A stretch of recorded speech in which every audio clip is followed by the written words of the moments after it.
Estonian Prime Minister Kaja Kallas vows to keep the pressure on Russia after her Reform Party secures first place in parliamentary elections. Fighting intensifies in the Ukrainian city of Bakhmut, while life in the region for civilians has grown increasingly difficult. Celebrations among supporters of Estonian Prime Minister Kaja Kallas. Her Reform Party has secured first place in Sunday's parliamentary election with 31.6%. Kallas said the election leaves the party in a strong position to form a coalition government that will keep the pressure on Russia. We have to do major reforms regarding green transition, for example, but we also have to invest in our security. Our aggressive neighbor has not vanished and will not vanish, so we have to work with that. Kallas had faced a challenge from the far-right populist EKRE party, which wants to limit the Baltic nations' exposure to the Ukraine crisis and blames the current government for Estonia's high inflation rate. We've had the highest inflation in Europe. We've had the biggest drop in living standards, the biggest drop in economics. So we are very rapidly moving into a very multi-pronged crisis in Estonia. And I don't see the liberal parties actually understanding it or being able to solve it. In order to stay in power, Reform will again have to form a coalition with one or more of the parties that entered the Baltic states' 101-seat parliament.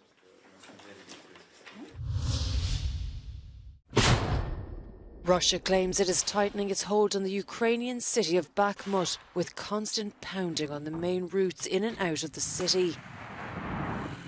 Ukrainian forces still control Bakhmut, but a top commander described the situation as hell, although his forces claim to have stabilised the front lines on the outskirts. In his nightly address, Ukrainian President Vladimir Zelensky said Kyiv's troops were in a, quote, painful and difficult battle in the eastern Donbass region, including Bakhmut.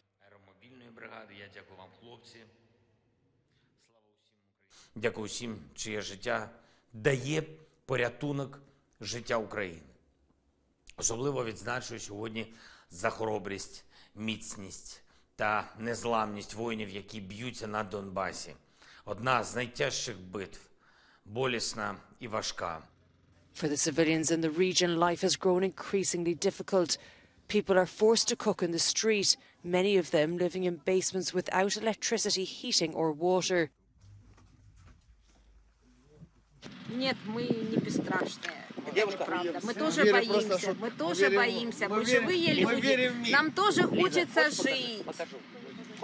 Очень хочется жить. И так хочется, чтобы быстрее все это закончилось, как-то или договорились, или, ну, я не знаю, ну, надо как-то этот вопрос решать. Но это ж просто невыносимо. Moscow appears determined to seize Bakhmut as part of its wider aim of capturing the entire Donbass region. But both sides say they are running out of ammunition. In a once-in-a-generation move, more than 100 countries have agreed to a UN treaty to protect the high seas, a body of water that covers nearly half of the planet. Good evening-ish, ladies and gentlemen. The ship has reached the shore. The agreement marks 15 years of negotiations, and it's directed at international waters that are not currently under the control or protection of nations. And while the treaty still needs to be formally adopted, campaigners are already praising the move. Once enacted, it will create a new body to manage the conservation of ocean life and delineate protected zones in the high seas. It will also knit together different regional treaties, paving the way for conservation efforts to better protect a number of marine species, including dolphins, sea turtles, and many fish.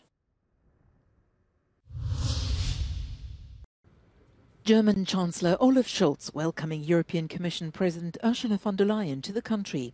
She was invited to a closed meeting of the cabinet on Sunday, just days after a decision on phasing out combustion engines was postponed because of German demands.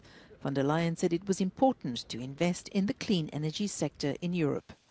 Wir müssen den Fokus darauf legen, dass wir auch in Zukunft die führende Region sein werden bei den sauberen Technologien. Wir müssen die Rahmenbedingungen für Clean Tech verbessern. She said the EU was engaged in constructive dialogue with Germany about the controversial plans to ban the production of the internal combustion engines in vehicles by 2035. Von der Leyen added that while there was full support for the principle of technological openness, it must be balanced with the EU's climate policy goals. She's due to meet with US President Joe Biden next Friday.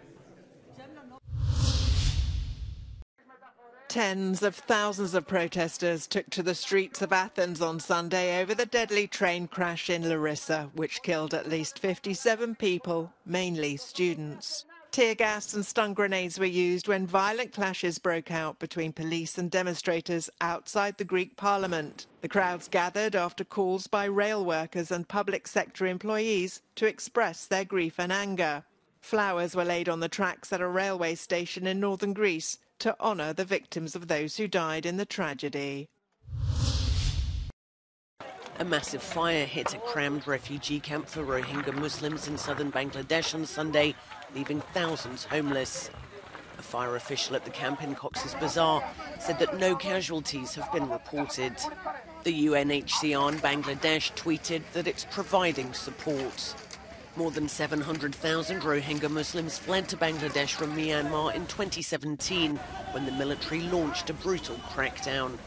The United States has called Myanmar's oppression of the Rohingya a genocide.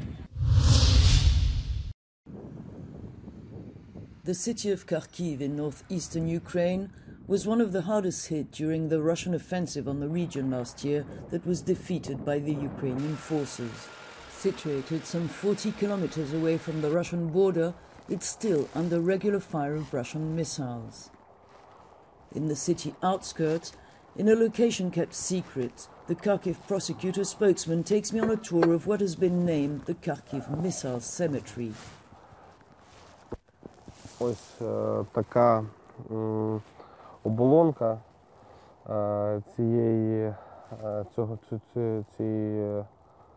цього снаряду. Вона має ось такі нарізи всередині, і в момент вибуху вони розлітаються, вражаючи людей, які отримують тілесні ушкодження і дуже сильні кровопотері, від чого дуже часто помирають на місці вибуху. More than 1,000 missiles have been gathered here since the start of the war. Sorted by size and shape, they're analyzed to provide international tribunals with evidence of alleged war crimes committed by Russian forces against civilians.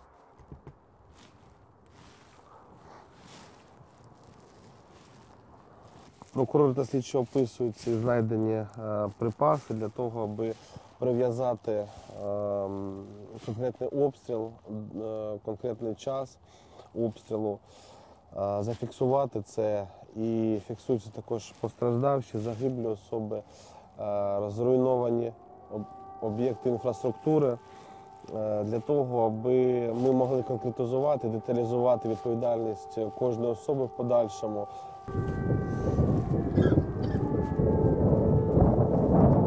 What is the number of civilians who were killed by these missiles? Більше ніж 1500 цивільних осіб було вбито під час обстрілів на території Харкова та Харківської області, і понад 2700 осіб отримали тілесні ушкодження від цих обстрілів. Зараз у нас є більше 6 тисяч кримінальних проваджень, що стосуються порушення законів і звичаїв війни, тобто це 438 стаття Кримінального кодексу України, це за фактами обстрілів.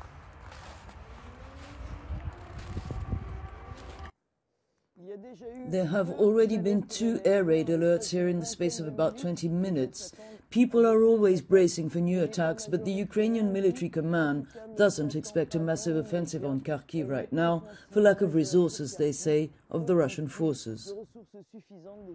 From Valerie Goria in Kharkiv for Euronews. China is to increase military spending by 7.2%, making it the 8th consecutive year Beijing has upped its defense budget. Second only to the United States in terms of military spending, China's budget currently sits at €210 billion. The US spends 4 times that amount. The hike comes at a moment when President Xi Jinping's ties with Joe Biden are under strain over the war in Ukraine, the possible invasion of Taiwan, and the recent spy balloon saga. US President Joe Biden has paid tribute to the heroes of Bloody Sunday in Selma, Alabama. He joined a crowd of thousands to commemorate the seminal moment in the civil rights movement that led to passage of landmark voting rights legislation nearly 60 years ago. Biden crossed the bridge where in 1965 state troopers clubbed and used tear gas against demonstrators. The visit was a chance for Biden to speak to activists dejected by his failure to make a good on a campaign pledge to bolster voting rights.